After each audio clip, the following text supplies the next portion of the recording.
Welcome, brothers. Today we're going to talk about how to stop being needy while dating. You know, it's difficult to get back to dating after you've started the reboot process, and most men are still emotionally immature in the early stages of their reboot and still kind of learning how to gain their independence emotionally. Today I have some tips for men who find themselves feeling needy or dependent on the women that they're dating. So we're going to cover a few things. We're going to talk a little bit about a concept called outcome independence. We're going to talk about having an abundance mindset, how to define casual dating for yourself, and how to make sure that you don't neglect other areas of your life in this process. I'm JK Amazy, head coach and founder of Elevated Recovery and the Porn Reboot System. We help high-achieving, high-performing entrepreneurs, business owners, leaders, and professionals control the out-of-control behavior with pornography and masturbation discreetly within 90 days.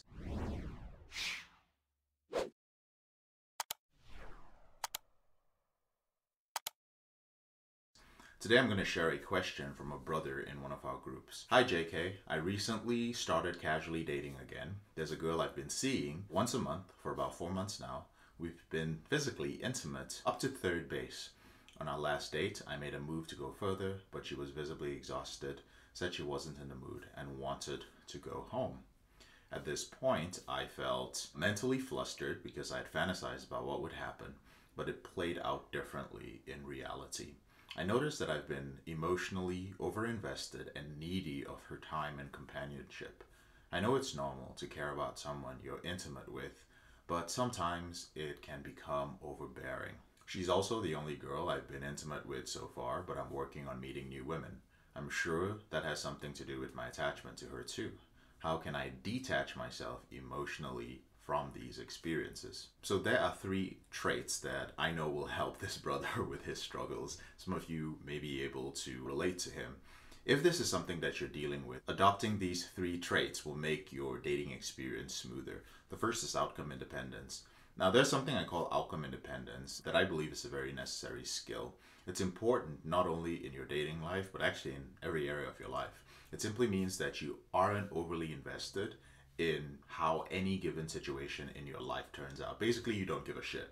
Outcome independence is based on a very stoic mindset, but it applies to everyone whether they adhere to stoicism as a path in their life or not. Now, on the other hand, when you are dependent on the outcome, which is outcome dependence, it means that your entire emotional state depends on a very specific outcome that you expect to play out in a certain way. And this mindset is very detrimental to your reboot because allowing your emotions to hinge on situations which are outside of your control really puts you at greater risk for a relapse. In terms of dating, outcome independence looks like not caring whether you and the girl that you're dating have sex whenever she comes over, if you guys are hanging out. If she's down for it, that's great. But if she changes her mind and she isn't in the mood, it truly doesn't make a difference to you. I want to take a moment and talk about men who are in committed relationships because this applies to marriage as well. You know, intimacy has a tendency to slow down after spending a few years with your wife. And many men get upset when the sex becomes infrequent or they become very frustrated or angry over it. When you're outcome independent though, you choose to continue to live your life despite your sex life with your wife. She's much more likely to be interested in an independent man who continues doing his own thing without groveling for her affection. I've seen far too many men pout, make it a big deal, sometimes give their wife an ultimatum. Honestly, I think it's very important to, and I'll go into this in detail in our dating reboot course, I think it's actually more important to remain being an attractive man. Take care of yourself, your body, your looks, your skin, the way you dress, and also to not react whenever your partner is unable to or unwilling to have sex. In most cases, there's usually something that's going on. And again, that's a huge topic, not something we're going to cover in this particular video. The next thing we're going to talk about is abundance mindset. Now, the brother who asked this question also mentioned that this girl is the only one he's seeing at the moment.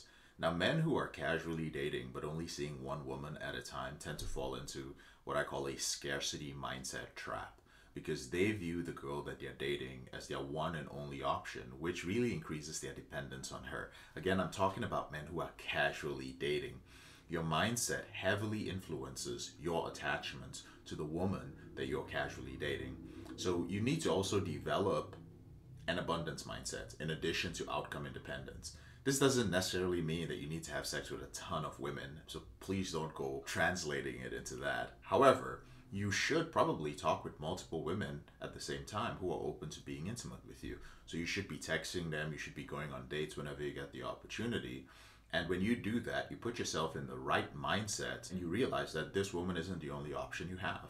Talking to multiple women also gives you a chance to reach out to someone else if the person that you're seeing at that moment isn't in the mood to be intimate. When you know that you have another girl or two who may be interested in you, it completely changes your frame. So having an abundance mindset basically relieves these feelings of dependence and neediness that are very common when men are dating only one woman casually. The next thing this brother needs to do is he needs to define casual dating, right? So this is determine what casual dating means to you. Casual dating doesn't mean the same thing to everyone. So it seems like it's a set state, but different people actually have different ideas of what it consists of.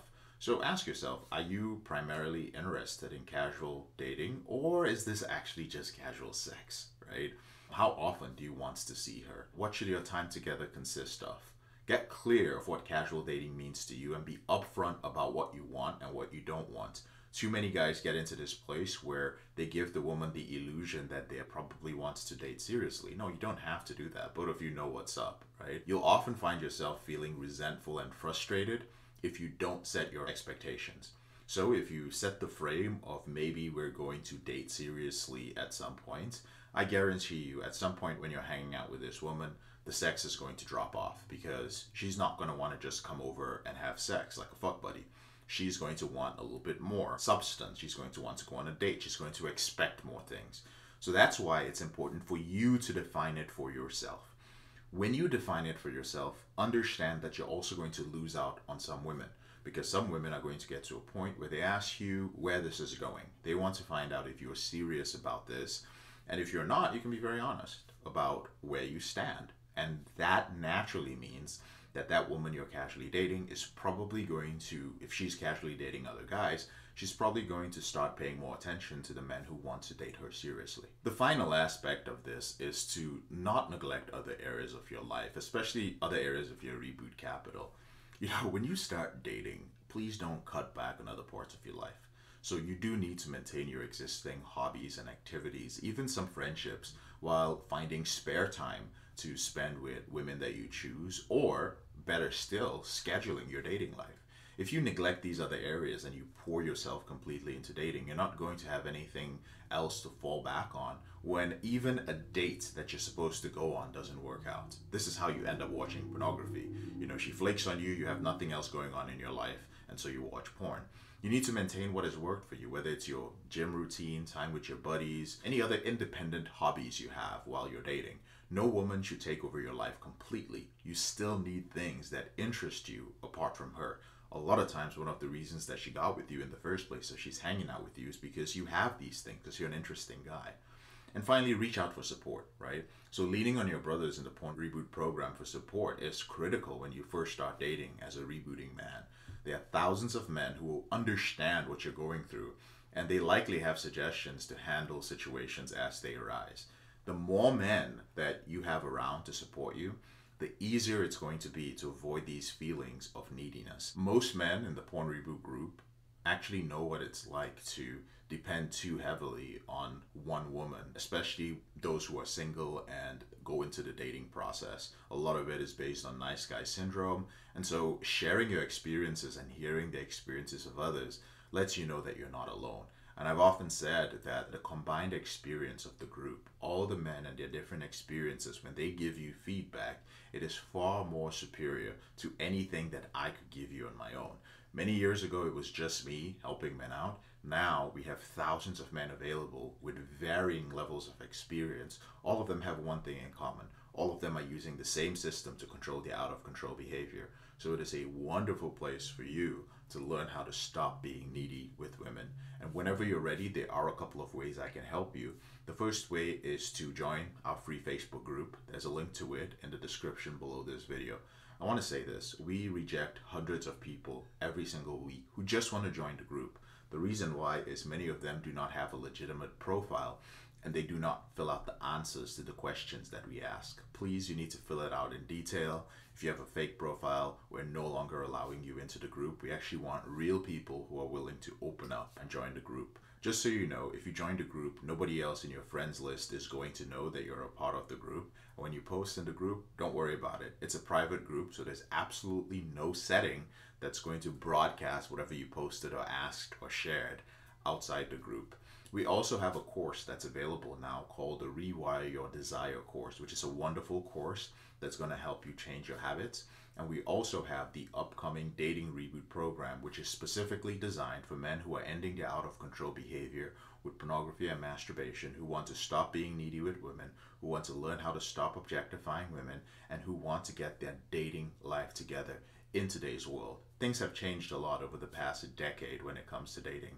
And whether you want to end up in a serious, long-term committed relationship, whether you want to casually date one woman and then date another one, being casually dating monogamously, or whether you want to have a rotation of different women, attractive women that you have access to in terms of intimacy, while working on different areas of your life as a priority, we can help you get there. There are links to all of these in the description below this video.